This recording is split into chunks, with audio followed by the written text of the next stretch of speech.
Bien, entonces, como ya habíamos hablado, lo que nos corresponde ahora son ver los mecanismos de daño, ¿ya? Y ahí tenemos, de hecho, unos socorristas, ¿cierto? Aplicando un tratamiento, se nota ya una pierna fracturada. Vamos a ver qué es el mecanismo de daño.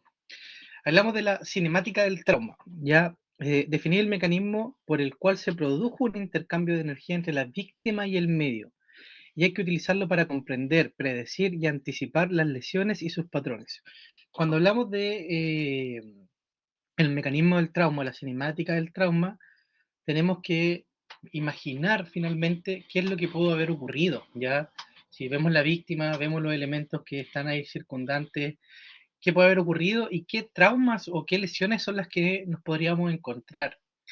¿Para qué nos sirve esto? Esto nos sirve principalmente para saber de qué forma vamos a poder ayudar al paciente y si tenemos o no los elementos necesarios para poder entregar auxilio a esa persona, ¿ya? De ahí también radica la importancia de tener un botiquín de primeros auxilios que igual esté como preparado para casi todo lo que nos puede ocurrir en terreno. Entonces, tenemos para la cinemática del trauma la ley de inercia, que es un cuerpo en reposo permanecerá en reposo, cuerpo en movimiento permanecerá en movimiento a menos que sobre él actúe una fuerza externa. Entonces, por ejemplo, una bicicleta, ¿cierto? Que está andando por un sendero de bajada, esa bicicleta se va a seguir moviendo, ¿cierto? Hasta que exista o otra bicicleta que la choque, ¿cierto? O una pared, un árbol, ¿cierto? Que se interponga, que se cruce un árbol, ¿cierto? Y la persona se golpee y se caiga, como en la imagen que está ahí, que está con el casco. Ley de conservación de la energía. La energía no puede ser creada o destruida, sino que únicamente cambia de forma o se transforma, ¿cierto? Cuando el movimiento se inicia o cesa, la energía se transforma, ya sea energía térmica, química, radiante o mecánica. Por lo general, cuando nosotros tenemos algún impacto, la energía que se produce, ¿cierto? Y cambia es energía mecánica y energía térmica, ¿ya? A nosotros al caer al suelo, por ejemplo, vamos a sufrir, ¿cierto? Magulladuras, raspillones por el suelo, ¿cierto? Que es más áspero que nuestro cuerpo, y eso también va a generar una energía de térmica, ¿cierto? Aumentar la temperatura por roce, ¿ya? Y obviamente el intercambio mecánico, que es lo que nos genera el daño. Mecanismos de daño, ¿cierto? O MDD.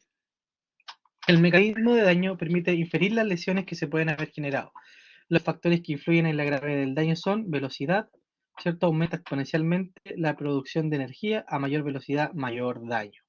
Ya, por eso, si lo traspolamos como a lo que nosotros conocemos, a la cotidianidad, cuando vemos, ¿cierto?, los accidentes de automovilísticos, ¿cierto?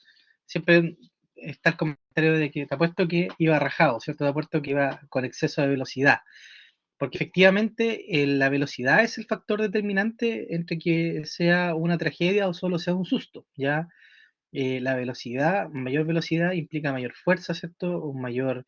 eh, una mayor choque, ¿cierto?, de energía, ya choques de energía, y por ende es un factor muy determinante al momento de las lesiones con las que nos podemos encontrar.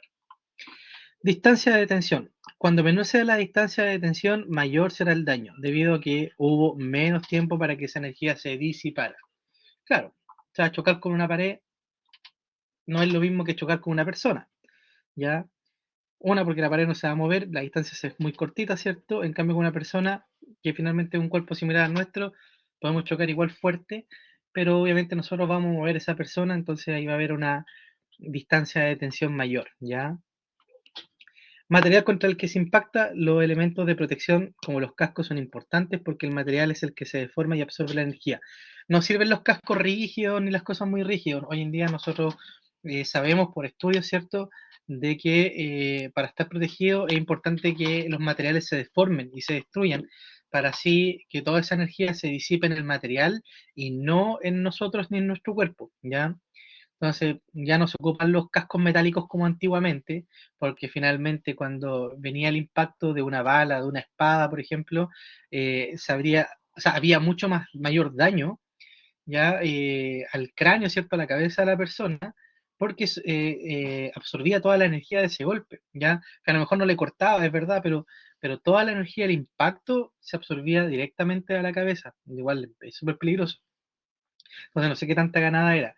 Ahora con los cascos que tenemos, que son cascos integrales, ¿cierto? Que están diseñados para deformarse o romperse, sabemos que nuestra cabeza no va a sufrir tanto daño.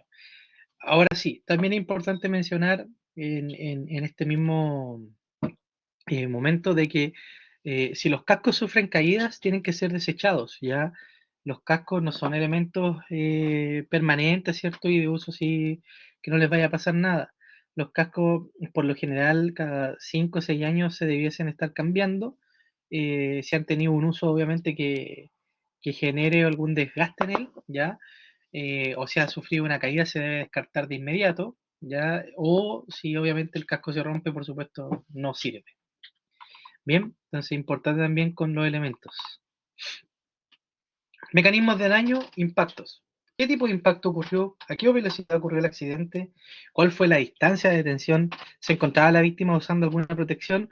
¿Qué trayectoria siguió la energía? ¿Qué órganos pudieron ser lesionados? ¿La víctima es un niño o un adulto? ¿Ya? Caídas. ¿De qué altura fue? ¿De qué parte del cuerpo golpeó primero? Y explosiones. ¿Qué tan cerca de la explosión estaba? ¿Y cuáles son las lesiones primarias, secundarias y terciarias probables? ¿Ya? Cuando hay explosiones, además de las quemaduras, recuerden que existen objetos que se proyectan, ¿cierto? Por el espacio, y en lo cual son verdaderos balas proyectiles, ¿cierto? Que pueden incrustarse, ¿cierto? En el cuerpo de las personas. Por eso también en las explosiones, además de las quemaduras, tenemos que estar preparados para detener hemorragias profusas, ¿cierto?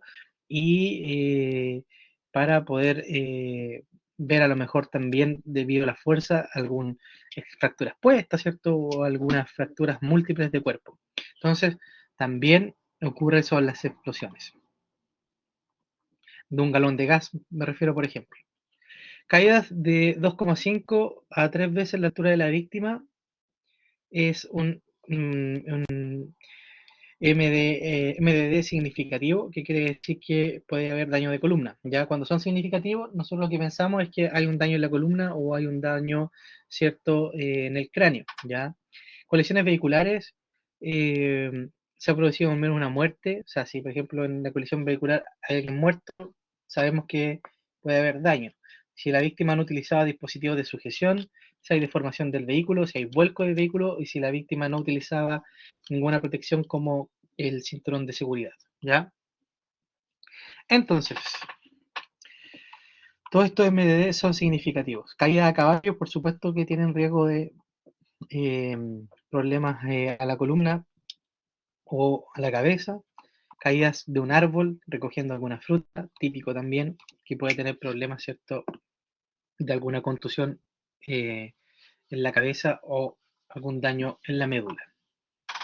Bien, eso es simplemente, este PPT es cortito, es nada más que para entender, ¿cierto?, los mecanismos de lesión y, perdón, los mecanismos de daño, que es lo mismo en realidad, pero mecanismos de daños. Ahora lo que nos corresponde es ver lo que había quedado pendiente delante, que es lesión de columna vertebral, ¿ya?